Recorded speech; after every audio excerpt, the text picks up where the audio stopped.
Coucou, ici Abiré. Alors, on va parler du retour. Alors, j'ai décidé de partager mon expérience personnelle, les raisons pour lesquelles je suis revenue au pays, comment ça se passe, les difficultés et tout. Alors, d'abord pour commencer, pourquoi partir? Quand tu dis aux gens que tu veux repartir, la première question c'est pourquoi? Et à cette question, moi, ma réponse a toujours été, mais pourquoi pas? Ici, c'est chez moi. L'Afrique, c'est chez moi et j'ai juste décidé de rentrer chez moi. Quand les gens me demandent pourquoi, je dis, mais pourquoi pas? Et la deuxième réponse, c'est toujours parce que c'est chez moi. Pour la simple raison que je pense que j'ai passé assez de temps à l'étranger. D'abord, personnellement, j'ai passé plus de 20 ans aux États-Unis. C'est pratiquement la moitié de ma vie. Maintenant, pourquoi rentrer? Rentrer parce qu'il est temps. J'ai décidé de rentrer parce que j'ai compris à un moment donné que arrivé à ce stade de ma vie, avec les projets que j'avais, avec la lancée sur laquelle j'étais, ce que j'ai entamé, ça avait plus de sens pour moi d'être en Afrique. Ce serait même plus facile pour moi d'évoluer en Afrique. Il y avait en fait aussi ce manque, il y avait cette chaleur que j'avais envie de retrouver. J'ai compris beaucoup de choses. Au-delà de mon business personnel qui pour moi aurait plus de sens en Afrique, j'ai compris que le continent avait besoin de ses enfants. J'ai compris qu'arrivé à un moment donné, après avoir appris autant de choses chez les autres, après avoir appris autant de choses à l'étranger, le but devait être en fait de rentrer chez soi et d'appliquer ce qu'on a appris. De rentrer chez soi et d'apporter sa pierre à l'édifice, d'apporter sa contribution à bâtir la nation. Oui, c'est facile de se plaindre, c'est facile de voir beaucoup de choses qui ne vont pas, beaucoup de failles. Et nous avons tous des réalités très différentes. Ce qui a poussé quelqu'un à revenir ne sont certainement pas les mêmes raisons pour lesquelles je rentre. Les conditions dans lesquelles cette personne est rentrée ne sont certainement pas les mêmes conditions dans lesquelles je décide de rentrer. Et moi, personnellement, en rentrant, je me suis aussi préparée mentalement à l'idée que j'allais rencontrer beaucoup de difficultés. Et j'ai même eu un avant-goût, je dirais, de cette difficulté avant même de venir, dans ma démarche avant même de partir. Et donc, je savais très bien que ça allait être un challenge. Je suis partie avec le mindset que ça allait être difficile, que ça allait être un combat, mais un combat pour lequel j'étais prête. Un combat que j'ai accepté. Parce que dans ma tête, je me disais quoi? J'ai quitté l'Afrique, j'ai quitté ma famille, j'ai quitté mes amis, j'ai quitté mon confort, j'ai quitté tout ce que je connaissais, tout ce que je savais de la vie. Un monde que je maîtrisais, un monde que je connaissais, pour aller m'aventurer dans un monde inconnu. C'est comme si on prenait quelqu'un qui ne sait pas nager, on te jette dans la mer et on te dit go. Donc tu apprends en même temps à nager, tu te débats et tu trouves le moyen de survivre.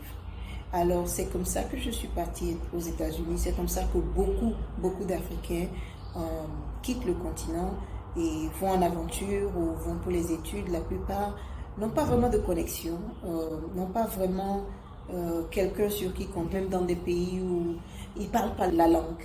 Quand je suis allée aux États-Unis, je ne parlais pas anglais et beaucoup d'Africains, en tout cas de l'Afrique francophone, débarquent ne connaissant pas la langue et doivent apprendre sur place.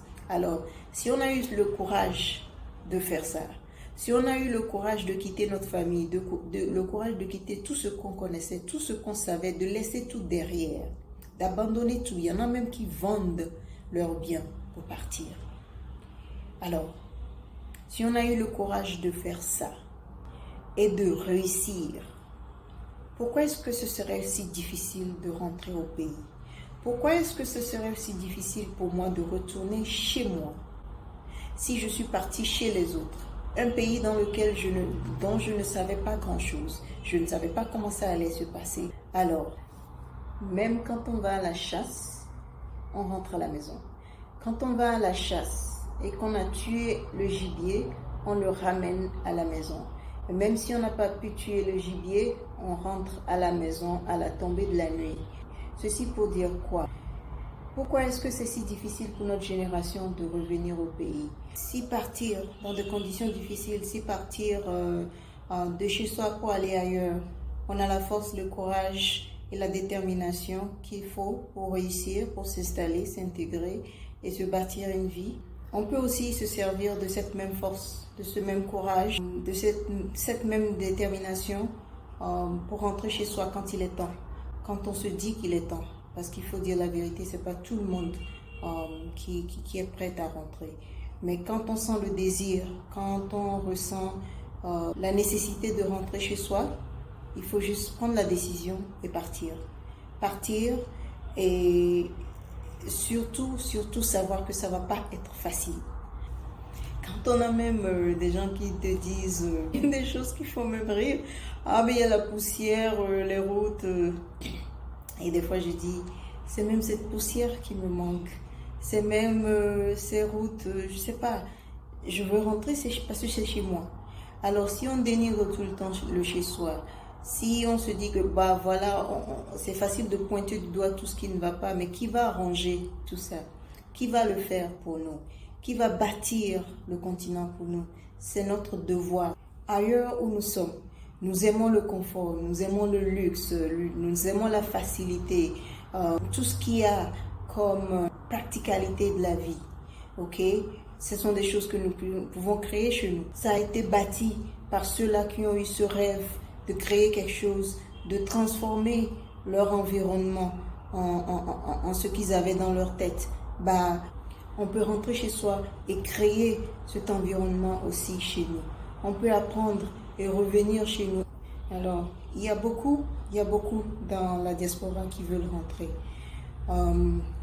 Quand vous commencez même par mûrir cette idée de rentrer, il faut savoir qu'il faut commencer déjà par poser des actions. Si vous avez pu partir de chez vous, aller ailleurs, dans un pays inconnu, dans un environnement complètement inconnu, et que vous avez pu vous installer, vous intégrer, vous bâtir une petite vie. Si vous avez réussi ailleurs, c'est pas chez vous que vous allez échouer. Alors, si vous avez le désir de rentrer, si pour vous il est temps de rentrer, posez des actions.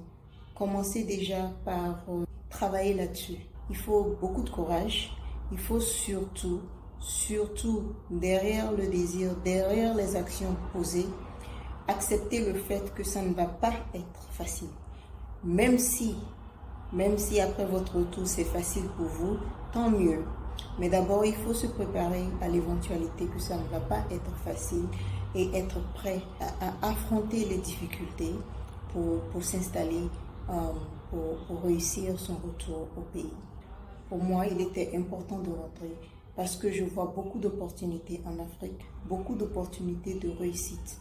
Et beaucoup d'opportunités, surtout d'aider à bâtir notre continent.